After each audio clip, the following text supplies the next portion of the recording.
Welcome to Everyday Psychology, guys. My mission for this channel is to show you how psychology is used in everyday life and how you can use it for your benefit.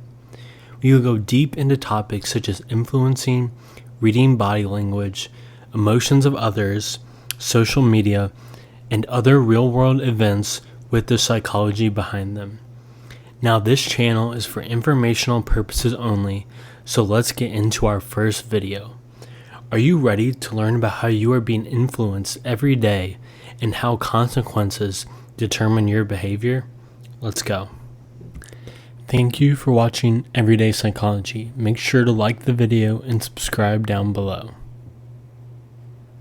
Back in 1949, an American psychologist, B.F. Skinner, wanted to know how consequences would shape rats' behavior.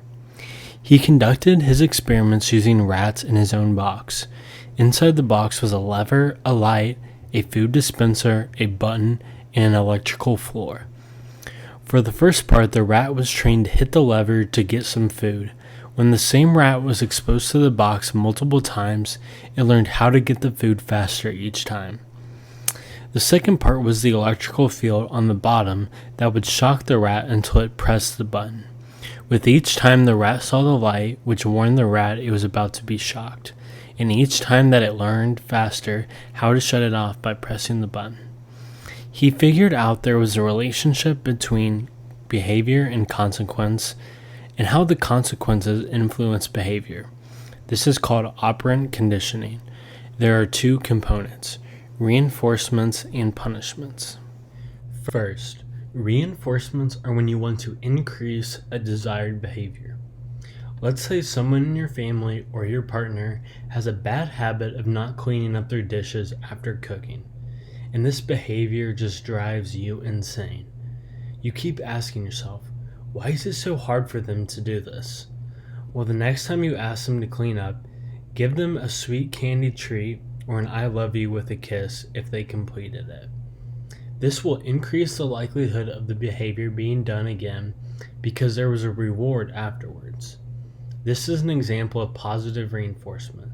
The word positive has nothing to do with good or bad. Positive reinforcement is rewarding the desired behavior by introducing a favorable stimulus, which in this case was the sweet treat or the kiss. Now on the flip side, negative reinforcement is removing an unpleasant stimulus in order to increase the behavior. Remember, the word negative has nothing to do with good or bad.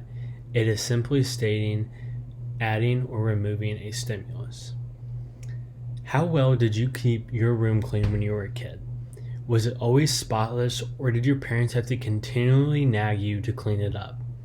Now let's say your parents were constantly on your back about cleaning up your room, and you were fed up with it and finally decided to clean it up to stop the nagging. That is negative reinforcement, a removal of an unpleasant stimulus. In the story, the nagging by the parents will increase the behavior in the future, meaning you will keep your room clean to avoid the nagging.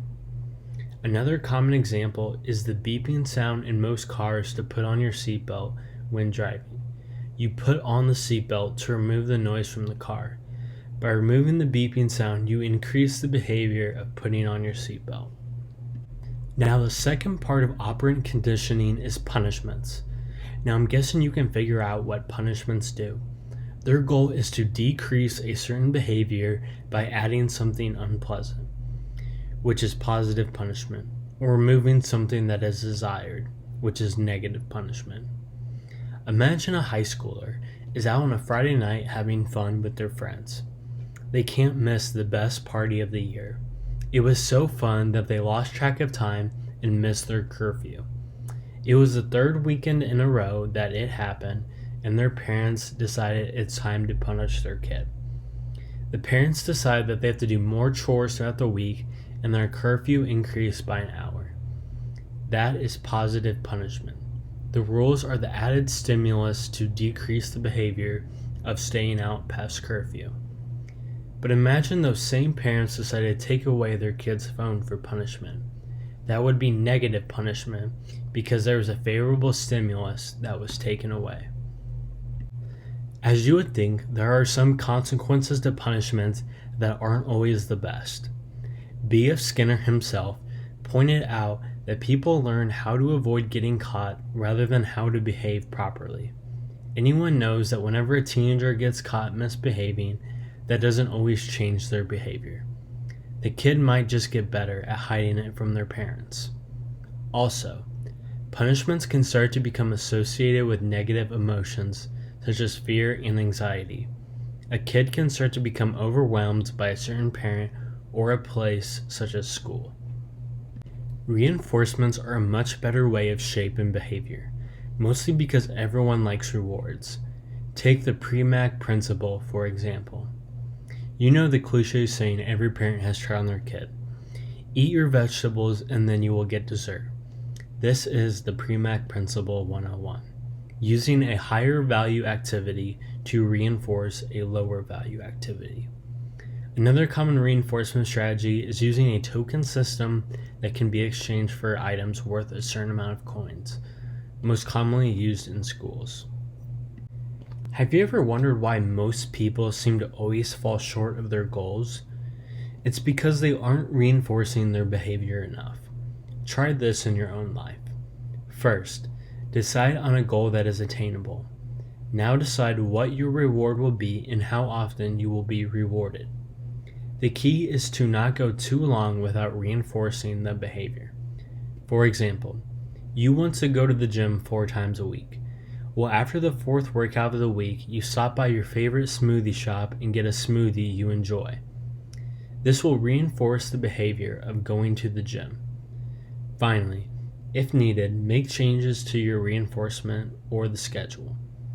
When you start acting towards your goal, your behavior will be reinforced by something you like, which increases the likelihood of you performing it again.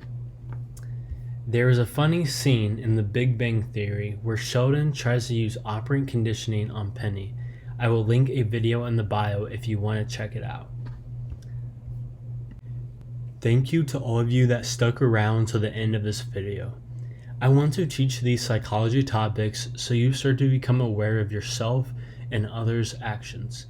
It really means a lot and I appreciate it.